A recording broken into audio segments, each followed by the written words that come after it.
sei que a minha vida está nas mãos do meu Jesus que vivo está. E eu espero que você também saiba.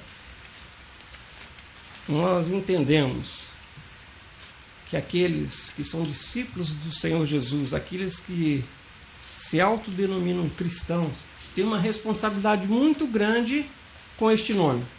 Uma responsabilidade muito grande de ter recebido o presente que se chama vida eterna através do Senhor Jesus. A responsabilidade de conhecer os mandamentos e as ordenanças do Senhor Jesus através da sua santa palavra, que é a Bíblia Sagrada. E interessante que nós, na Bíblia Sagrada, vemos que algumas coisas, alguns versículos, alguns textos nos deixam até preocupados. No mínimo, são textos que nos exortam para uma vida cristã, e uma vida cristã real. Porque às vezes a gente fica parando, a gente para pensar e fica prestando atenção em alguns textos. E a gente fica preocupado se não está falando diretamente conosco aquele texto. Um dos textos que, se não incomodam, deveriam incomodar todos aqueles que se dizem cristãos, é o que encontra-se lá em Marcos, no capítulo 8, versículo 38. Diz o seguinte: se alguém se envergonhar de mim e das minhas palavras, dessa geração adúltera e pecadora, o Filho do Homem se envergonhará dele quando vier na sua glória, na glória de seu Pai, aliás, e com os santos anjos. Meus amados, você já parou para pensar como é séria essa afirmação? A palavra de Deus está falando o seguinte, que se alguém se envergonhar do Senhor Jesus Cristo aqui, nesta vida, ele também vai se envergonhar quando ele vier nos buscar. E às vezes a gente pensa o seguinte: eu não tenho vergonha do Senhor Jesus porque eu falo que eu sou de tal igreja, que eu sou de tal religião. Eu vou falar uma coisa, isso não basta. Jesus tem que te conhecer e nós não podemos nos envergonhar dele. Nós não podemos envergonhá-lo também com as nossas obras. Porque a palavra de Deus diz que se eu me envergonhar do Senhor Jesus, eu me envergonhar de cumprir as suas ordenanças, os seus mandamentos por causa dos outros, ou seja, por qualquer outro motivo, o Senhor Jesus também se envergonhará de nós. É muito sério isso. Você já parou para pensar o Senhor Jesus voltando para buscar a sua igreja? Os santos, os salvos. Aí olha para alguns que tiveram vergonha dele, e ele também tem vergonha. Eu fico pensando assim, Jesus olhando para a humanidade, depois do sacrifício que ele fez, pessoas tendo vergonha dele. Ele vai se envergonhar disso também. Ele vai se envergonhar de nós. Mas um outro texto que nos preocupa, ou deveria nos preocupar, é aquele texto lá em Marcos, no capítulo 11, versículo 26, dizendo o seguinte: mas se vocês não perdoarem, também o seu Pai que está nos céus não perdoará os seus pecados. Graças a Deus, e realmente graças a Deus, porque foi um favor de Deus, nós temos os nossos pecados perdoados pelo Senhor Jesus. E nós recebemos esse perdão. Mas quando alguém nos faz alguma coisa, e a gente fica com bronca de tal pessoa, e a gente começa a cultivar no nosso coração a ira, a amargura, a gente não libera o perdão. Aí vem esse texto que me chama a atenção, que me deixa assim muito preocupado, porque ele fala que se eu não perdoar o meu próximo, ele também não vai nos perdoar. Já parou para pensar como isso é sério? Se você não perdoar a pessoa que te magoou, que te feriu, a palavra de Deus diz que ele também não perdoará. Atos capítulo 5, versículo 29, diz o texto sagrado que Pedro e os demais apóstolos afirmaram o seguinte: antes importa obedecer a Deus do que aos homens. Será que isso é importante, né, realmente para nós? Antes importa, ou seja, é mais importante obedecer a Deus do que aos homens. Eles tinham recebido ordem para não falar do Senhor Jesus Cristo, da sua ressurreição, e Pedro falou assim: olha, nem falou sinto muito, eu falei, antes importa obedecer a Deus do que a vocês, do que aos homens. E a gente observa tanta gente obedecendo tantos dogmas, tantas coisas de de algumas religiões, de alguns partidos políticos, e essas pessoas chegam ao ponto de achar que é mais importante obedecer a tudo isso do que a Deus, mas não é. Porque a palavra de Deus nos ensina que antes é mais importante. Antes importa nós obedecermos a Deus do que aos homens. Você tem feito isso? Esses textos nos exortam, esses textos nos chamam a atenção. Como está lá em Gálatas, no capítulo 6, versículo 7. Não se deixe enganar. De Deus não se zomba. Porque aquilo que o homem semear, aquilo que o homem plantar, isso também colherá. E como a gente percebe isso? E a gente tem que ter o cuidado para não zombar de Deus. Como é que a gente zomba de Deus? É falando que é um cristão, que é um discípulo do Senhor Jesus, que é salvo por Senhor Jesus Cristo, mas eu zombo de Deus com as minhas atitudes. Eu estou plantando mentira. E a palavra de Deus diz que o pai da mentira é o diabo. E ela nos alerta através desse texto que o que eu plantar, eu vou colher. A própria oração, conhecida como a oração do Pai Nosso, quando o Senhor Jesus nos ensina assim: venha a nós o teu reino, seja feita a tua vontade, assim na terra como é no céu. Será mesmo que nós queremos que a vontade de Deus seja feita na minha vida, como assim eu peço? Será que eu realmente estou falando isso para Deus ou estou falando isso da boca para fora? Deus, faça a tua vontade. Em muitos casos a gente fala assim: Deus, faça a tua vontade, mas desde que seja igual a minha. Porque se não for a minha, eu prefiro fazer a minha. Que nós possamos ser sinceros como cristãos. Quando a gente falar para Deus fazer a vontade dele, a gente aceitar a vontade dele. Senão isso não vale. Ou a gente acha que a oração só vale quando ela é respondida de acordo com o que eu quero.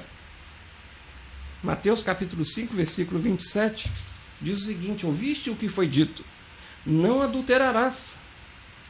Eu, porém, vos digo, Jesus dizendo, qualquer que olhar para uma mulher com uma intenção impura no coração, já adulterou com ela. Forte isso, né? O mandamento é: não adulterarás. E Jesus, ele chega e reformula dizendo o seguinte: mas qualquer que olhar para uma mulher com uma intenção impura, já adulterou com ela. Isso pode ser com um homem também.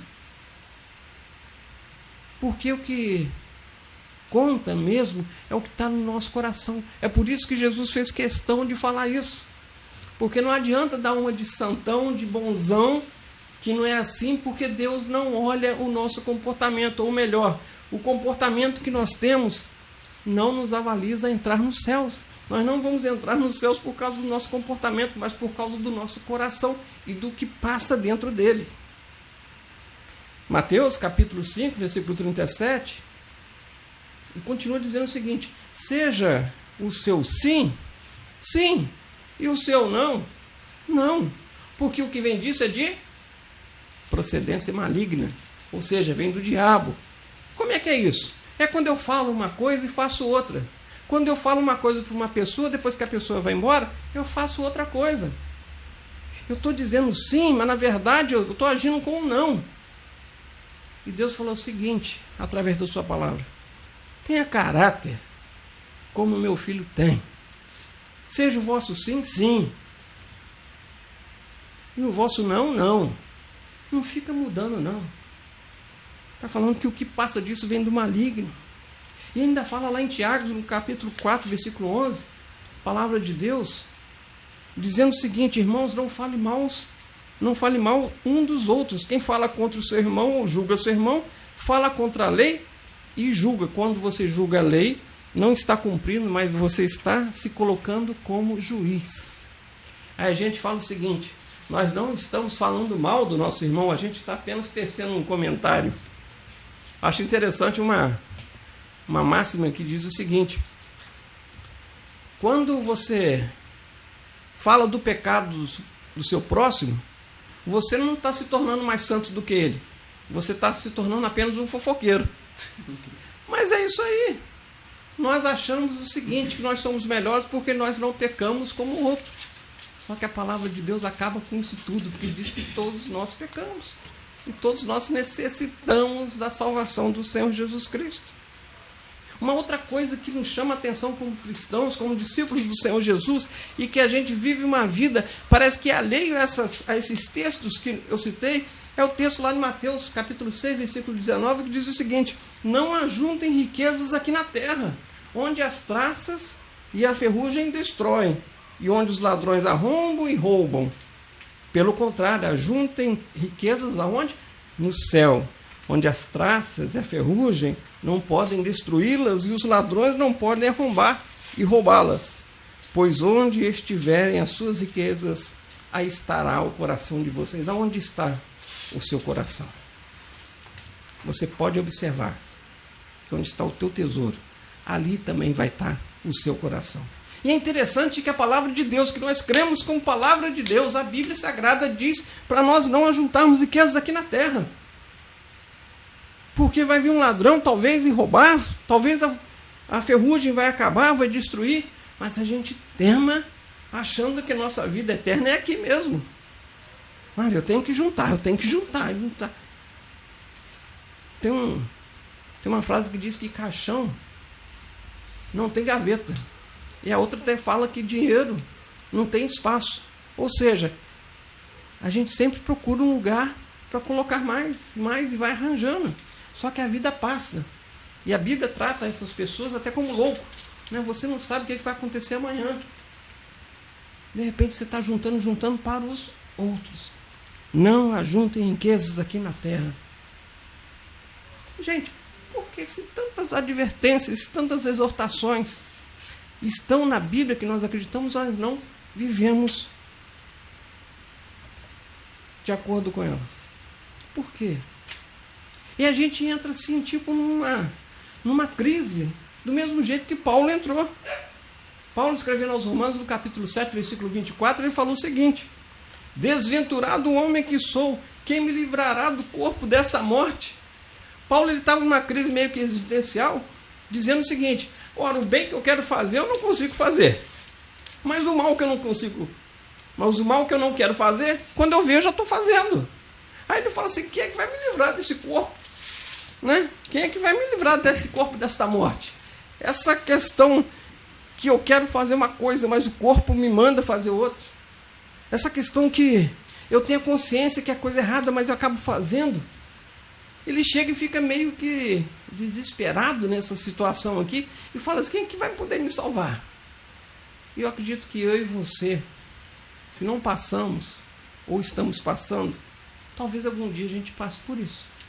A questão de não conseguir fazer aquilo que é certo de acordo com as Escrituras, de acordo com todos esses textos que foi lido aqui, que eu citei, sabe? Para não juntar riquezas, para não cobiçar o próximo nem com o coração, que a gente tem que obedecer a Deus e não aos homens, para a gente perdoar, senão a gente não vai ser perdoado, para a gente não se envergonhar do Senhor Jesus Cristo, para nosso sim ser sim, para nosso não ser não. Por quê? A gente fica nessa crise. Aí o apóstolo Paulo, lá na carta de Efésios, no capítulo 2, versículo 8, nos dá a resposta. Que nós que estamos aqui no estúdio, que você que está nos acompanhando, precisa. Porque se a gente acha que tudo o que foi lido e foi dito aqui é verdade, e a gente tem dificuldade em cumprir tudo isso, a gente vê que a gente não tem saída. Mas Deus é maravilhoso. Ele aproveitou a sua palavra para falar comigo e com você esta noite, com todos nós. Lá em Efésios, no capítulo 2, versículo 8, diz o seguinte: pois vocês são salvos pela graça, por meio da fé, e isto não vem de vós, é dom de Deus, não por obras, para que ninguém se glorie. Isso é maravilhoso, saber que apesar de eu não estar cumprindo tudo isso que eu deveria cumprir, Deus me faz o favor de me salvar. Deus faz o favor de salvar um ser humano pecador através do seu Filho, o Senhor Jesus. A palavra de Deus faz questão de dizer que nós somos salvos por um favor de Jesus, por um favor de Deus, não foi por outra coisa. Ele falou assim, vocês vão ser salvos, mas não vai ser pela obra de vocês, para que ninguém se glorie, sabe? Eu sou uma pessoa boa, eu dou isso, eu faço aquilo, eu sigo fulano, eu sigo aquilo. Isso para Deus não tem função, não tem utilidade nenhuma, porque o que tem utilidade para Ele, para cobrir os nossos pecados, é o sangue do Senhor Jesus Cristo derramado na cruz do Calvário. Por isso que eu sou salvo, por isso que nós somos salvos, pelo favor de Deus, pela graça de Deus. Como é que anda a sua vida? Às vezes eu tenho algumas crises, eu acredito que todos nós tenhamos crises. O apóstolo Paulo teve crises, sabe, de saber que tinha que fazer e cumprir os mandamentos e ordenanças da palavra de Deus, mas às vezes ele não conseguia. Aí ele lembrou que pela graça que ele era salvo, pela graça que eu sou salvo. Não foi por obra minha, porque o meu destino tinha que ser o inferno. O meu destino era o inferno, porque como ser humano eu me afastei de Deus por causa do pecado, mas Cristo me resgatou. E como o sacrifício dele foi grande, porque o amor dele é imenso, o amor dele é grande, porque o meu Deus é grande. É isso que nós vamos estar cantando. Quão grande é o meu Deus? Quão grande é o seu Deus? O meu é o Criador de todas as coisas. O meu é o sinônimo de amor. O meu é aquele que se importou comigo, mesmo eu não prestando. Você que está nos acompanhando, eu sei que você também precisa de um Salvador e você também precisa mudar de vida. Você precisa ser muito mais do que um religioso. Quão grande é o meu Deus?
Maravilhoso é cantar louvores ao nosso Deus. E você pode até pensar o seguinte: poxa, você falou tanta coisa assim que nos deixa preocupado, e às vezes até com um sentimento de culpa. Mas se a gente pode abençoar as pessoas, se a gente pode dar algum presente para as pessoas, é tentar falar a verdade, e a verdade bíblica. Já diz uma máxima que se você quer agradar ou deixar as pessoas felizes, distribua sorvete. A gente não veio aqui para fazer isso, a gente veio aqui para pregar o Evangelho do Senhor Jesus. Se você está afastado do caminho do Senhor, aproveita. Não se envergonhe de Jesus. Lembre-se que Ele vai se envergonhar daqueles que têm vergonha dEle. Eu estou pressionando? Não, só estou querendo que todos nós possamos refletir. tudo isso que foi cantado, falado aqui essa noite. Obrigado, Fábio Ramos, a presença ilustre aqui, né, companheiro aqui nosso da TV Sudeste, que Deus possa estar abençoando você, a Ariane, o Calel, que Deus possa estar abençoando a sua família. Amém. Deus possa estar abençoando você e sua casa, no nome do Senhor Jesus. Amém.